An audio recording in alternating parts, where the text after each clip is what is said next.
ইংরেজি কতগুলো শব্দার্থ রয়েছে, কিন্তু সবগুলো শব্দার্থ মনে রাখার জন্য সহজ নিয়মে শব্দার্থর উচ্চারণগুলো আমাদের সাহায্য করে ইংরেজি রিডিং পড়া কিংবা ইংরেজি শব্দার্থকে সহজে উচ্চারণের জন্য। ইংরেজি শব্দে থাকা ডাবল ও এর সাউন্ড সাধারণত উ অর্থাৎ রস্যুকারের মতো হয়ে থাকে, যেমন বুট, পুল, মুন, কুল।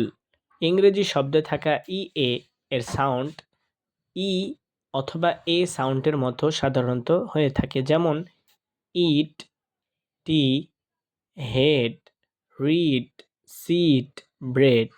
ইংরেজি শব্দটি যদি কে এন দিয়ে শুরু হয় তখন কে বাদ দিয়ে এন দিয়ে পড়তে হবে, যেমন নৌ, নি। ইংরেজি শব্দের মধ্যে থাকা ই এর সাউন্ড সাধারণত আই অথবা ইর মতো হয়ে থাকে, যেমন পাই, টাই, চিফ। এটি কি হবে বন্ধুরা?